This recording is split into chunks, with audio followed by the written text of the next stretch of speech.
आज दुपारी 12 वाजता राज्य मंत्रिमंडळाची बैठक। पुण्यातील ईश्वरी भिसे मृत्यू प्रकरणावर चर्चा होणार। दीनानाथ मंगेशकर रुग्णालयाबाबत 2 अहवाल सादर होणार। पुण्यातील ईश्वरी भिसे मृत्यू प्रकरणी आज ससून रुग्णालयात तज्ज्ञांची बैठक। गर्भवतीचा मृत्यू वैद्यकीय निष्काळजीपणामुळे झाला का? ससून रुग्णालयाची समिती आज करणार गर्भवती महिला मृत्यू प्रकरणाचा तपास।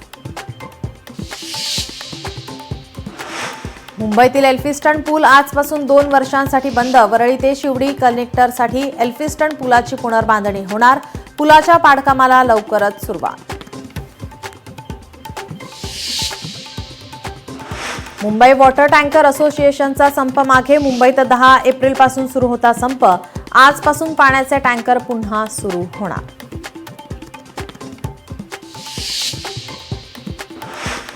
सिनेट सदस्यांचं आजपासून धरणे आंदोलन। परीक्षेतील गोंधळसह विविध विषयांवर आक्रमक। युवा सेना आणि बुकटू संघटना करणार आंदोलन।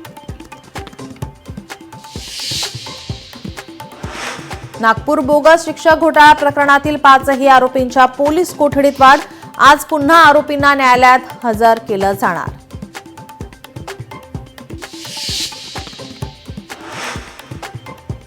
राज्यातील जलाशयांमध्ये केवळ 41% जलसाठा। पुणे विभागातील जलाशयांमध्ये सर्वात कमी पाणी, तर कोकणातील धरणांमध्ये निम्मे पाणी शिल्लक। राज्यात येत्या आठवड्यात अवकाळी पावसाचा अंदाज। विदर्भात मेघगर्जनेसह पावसाचा अंदाज, तर पश्चिम आणि मध्य महाराष्ट्रात वेगवान वाऱ्यासह पावसाची शक्यता।